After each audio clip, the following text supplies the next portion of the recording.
Salam jemaat yang dikasihi oleh Tuhan. Mari sebelum kita renungkan firman Tuhan di siang hari ini, kita akan berdoa terlebih dahulu. Kami bersyukur Tuhan untuk siang hari ini. Sebentar kami merenungkan firman-Mu. Roh Kudus pimpin kami, baik hamba-Mu juga setiap jemaat Tuhan yang akan mengikuti perenungan di siang hari ini. Kami siap Tuhan dan menyambut perenungan firman Tuhan di siang hari ini dalam nama Tuhan Yesus. Amin.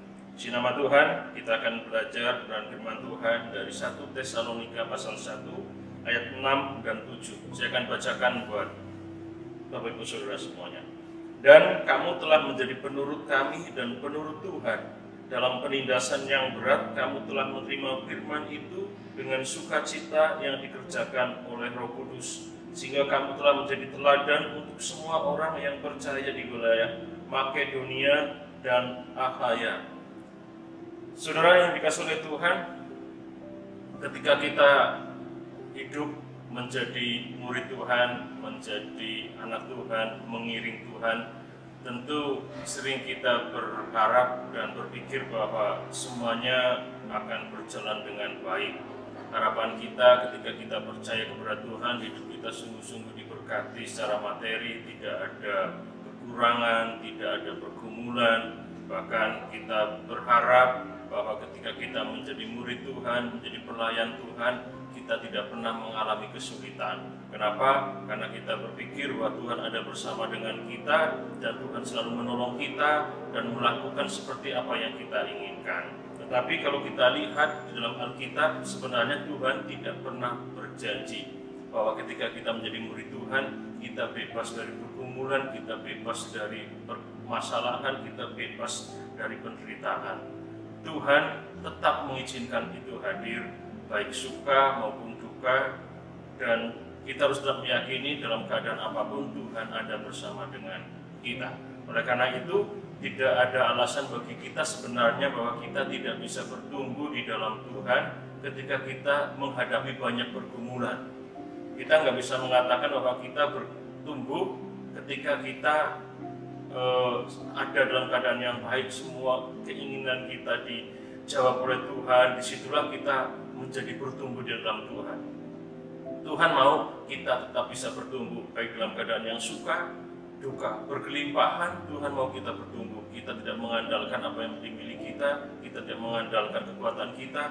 Sebaliknya, di dalam pergumulan, di dalam kesulitan pun Tuhan mau kita bertumbuh. Oleh karena itu, kita akan belajar di kehidupan jemaat Tuhan di kota Tesalonika. Renungan di siang hari ini saya berikan judul tetap bertumbuh di tengah kesulitan.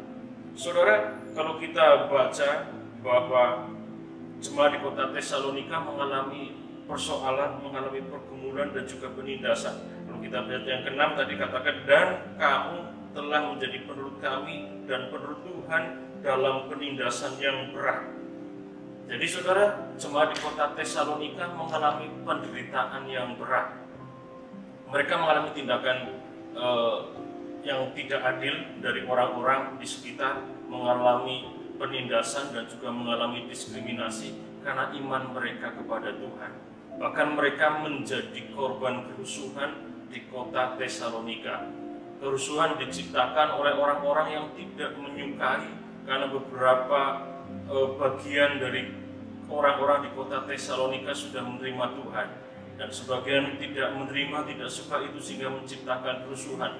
Dan banyak orang-orang Kristen jemaat Tuhan di kota Tesalonika akhirnya menjadi korban kerusuhan. Mereka mengalami penderitaan, penindasan. Bahkan di sini katakan Rasul Paulus mengatakan penindasan yang mereka alami adalah penindasan yang berat. Tapi di sini kita lihat bahwa Paulus bersuka cita dengan jemaat di Tesalonika. Kenapa? Karena sekalipun mereka mengalami penderitaan yang berat, mereka tetap bertumbuh di dalam Tuhan. Apa yang menjadi pelajaran dari kehidupan jemaat di kota Tesalonika untuk kita semuanya? Supaya kita tetap bisa bertumbuh sekalipun kita ada di tengah-tengah kesulitan hidup. Yang pertama, kita harus meneladani Tuhan. Di sini Rasul Paulus mengatakan, dan kamu telah menjadi penurut kami dan penurut Tuhan. Jadi jemaat di kota Tesalonika meneladani Paulus, dan tentunya Paulus meneladani Tuhan Yesus. Meneladani apa? Meneladani ketika Paulus mengalami penderitaan karena pelayanannya, meneladani Tuhan Yesus ketika harus menderita, bahkan menderita luar biasa di kayu salib. Itu semuanya Tuhan terima, semuanya Tuhan hadapi, ya, dan Tuhan dengan taat, dengan ketaatannya tetap melakukan apa yang menjadi rencana Bapa, melakukan penebusan bagi kita manusia yang berdosa. Demikian juga dengan Paulus, ketika memberitakan firman Tuhan, memberitakan Injil, harus mengalami penderitaan, tapi dengan ketaatan Rasul Paulus tak memberitakan firman. Yang pertama, kita harus meladani Paulus dan meladani Tuhan Yesus.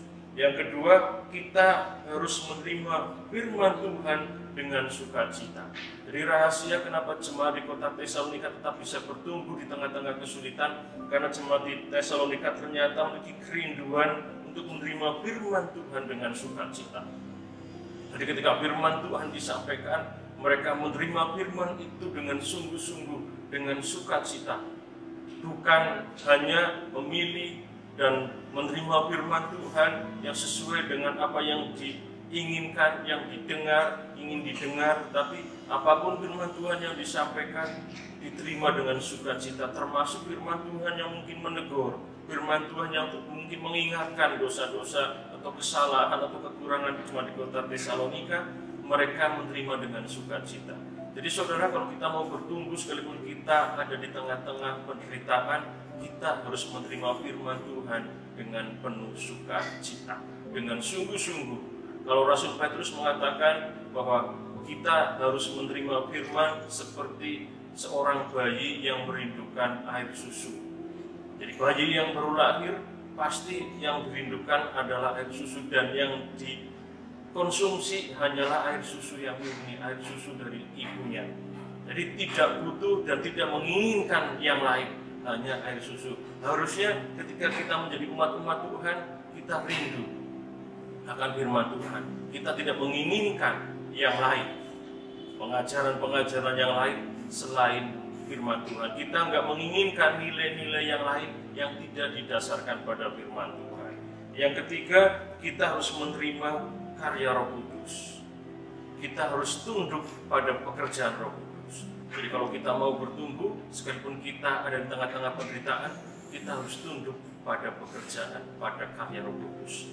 Sekali lagi, sekalipun Roh Kudus terkadang membawa kita pada kondisi-kondisi, pada keadaan-keadaan yang sulit sekalipun, tapi yakinlah, tunduklah pada karya Roh Kudus. Roh Kudus sedang membentuk kita, Roh Kudus sedang memproses kita sehingga kita menjadi dewasa dan semakin dewasa di dalam Tuhan.